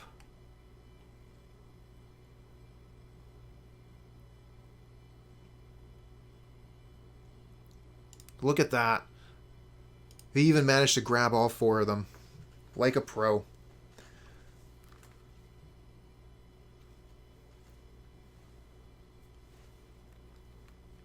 Unmoored Ego naming Unmoored Ego. That's next level.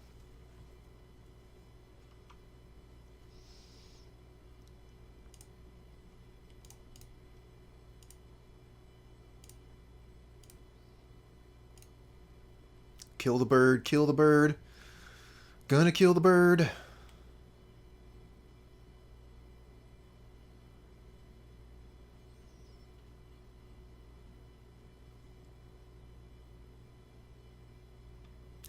Nick Cage one?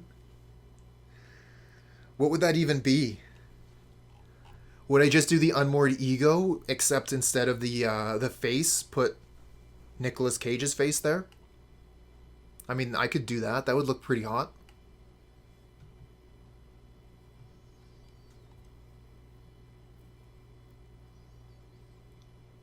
Well, I'll do a little bit of work on it anyways. It'll be a fun project. Unmoored Ego with Cage Travolta.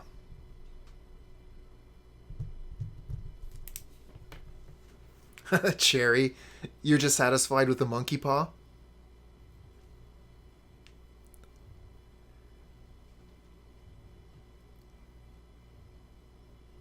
I do like the monkey paw. It was one of the early emotes I made. The first one was GG, then I started working on the monkey paw. I think it turned out pretty well. Like you can pretty easily see what it is. And with The Simpsons being so ubiquitous, most people can like look at it and immediately, oh yeah, I remember that episode.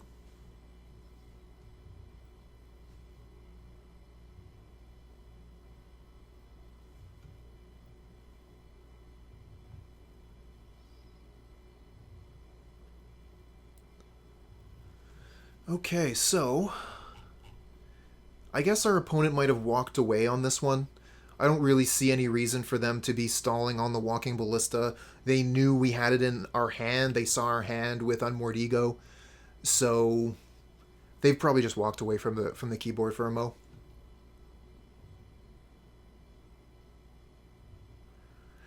What deck did I used to see the Hornet Queen in? I think I used to see Hornet Queen in the Amulet Titan decks. They would have a one of. You could use your Summoner's Pact to get it, and that allowed you to have defense against like flyers or whatever. Infested Zeratol. Thanks for the follow, friend.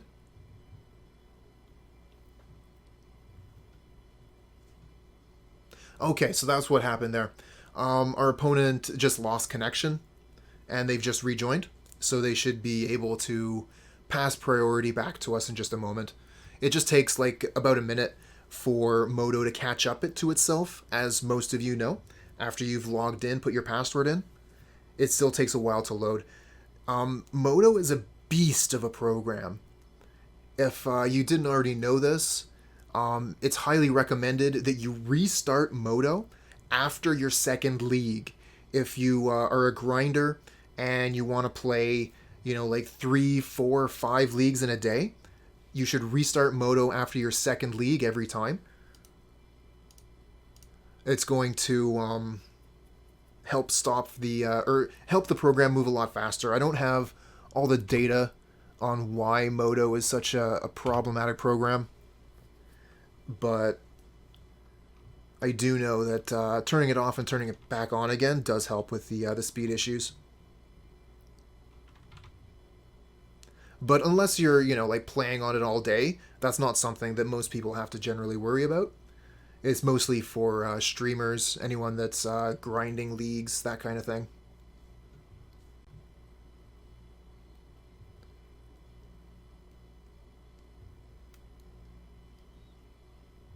Ooh, Nahiri.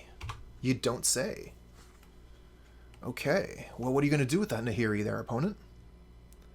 Ticking up.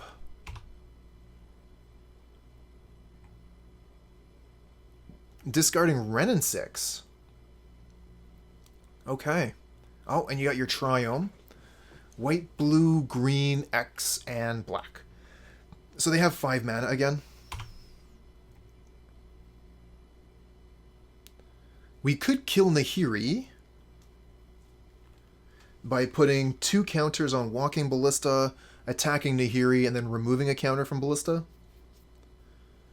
Or we could Collected Company.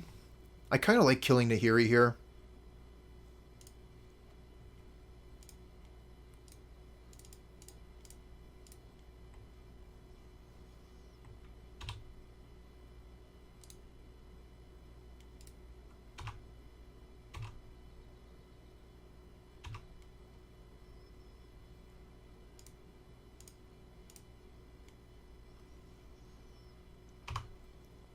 Alright, let's see what kind of ultimate sadness we're dealing with here.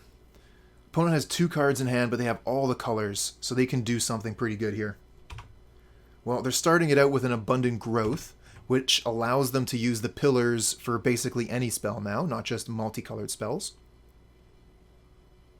So that's a pretty good place to put an Abundant Growth onto a pillar. You can also put them onto fetch lands, so that you don't have to pay that 1 life. And that also means that you have extra mana-producing lands in your deck. Okay, well that's a good turn for us. They just went ahead and put the Yorin into hand, and now we get to take our turn.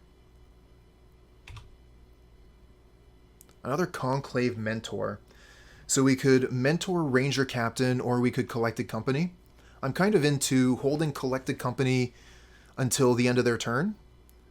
What if we upgrade Walking Ballista? That goes to 4, so we deal 6 damage, plus another 4, so that's 10 damage, only leaving them at 8, so that's not lethal, but it does kill them next turn. So we can present a 2-turn clock with a strong Walking Ballista, or we can go for the Collected Company and cross our fingers. Philip thinks the Coco, go for the luck. That's true, Blind. Heliod is in exile, so we cannot collect a company into Heliod. I think, especially knowing that, we're probably just better doing the Walking Ballista thing.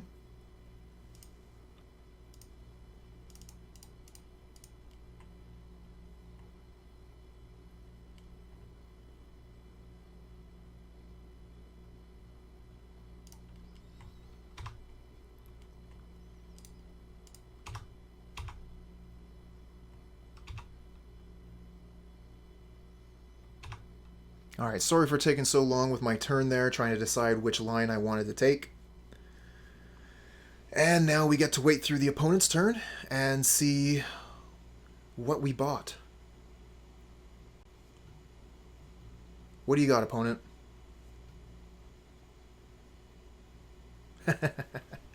Who wouldn't want to play Mono Green Devotion with Hornet Queen? Deck seems awesome. Just from that, you know? Like, I don't need to know anything else about the deck. Mono Green Devotion has Hornet Queen.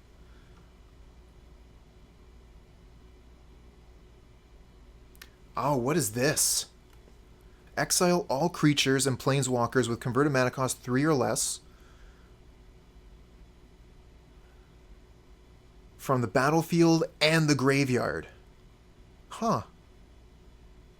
Well, I guess we do them 4 damage.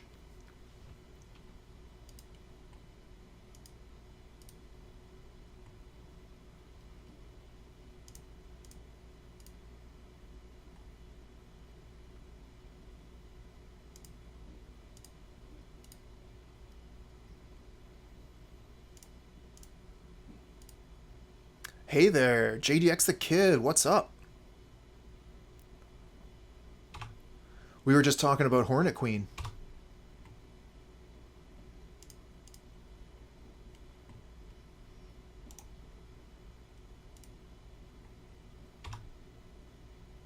Ooh, Archangel of Thune. I mean, they do have options to kill it. There's Dismember, for example. We could Ranger-Captain Conclave Mentor, go get Walking Ballista. We could Conclave Mentor Collected Company.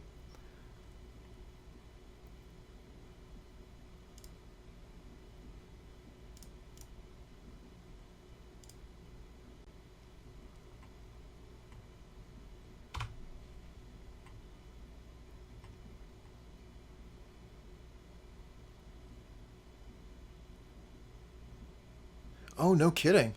I mean, Hornet Queen is full of value. So much value in that card.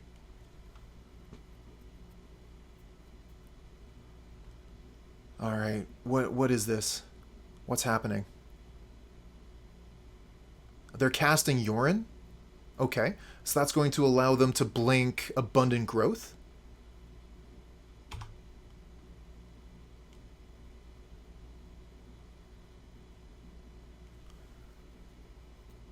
Good question, Iberakima.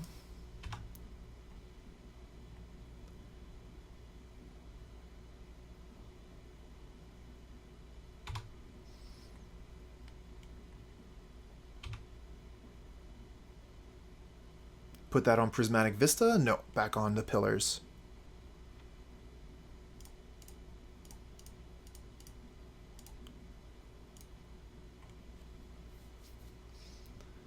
Okay, so we got Skyclave Apparition and Spike Feeder. The Spike Feeders are 3/3s. Let's just get a bunch of 3/3s, I guess. We could have stifled their mana, but I like 3/3s. This might actually be lethal if they don't have an answer, because we can move the Spike Feeder tokens around, and every time we move a token, it gets bigger. 1, 2, 3, 4, 5, 6.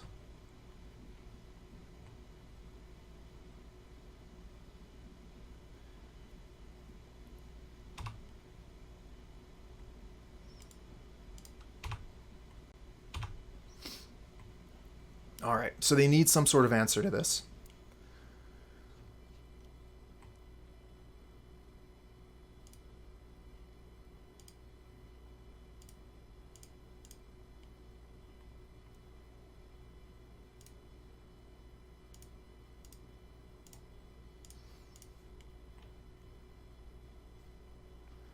Okay, this is lethal.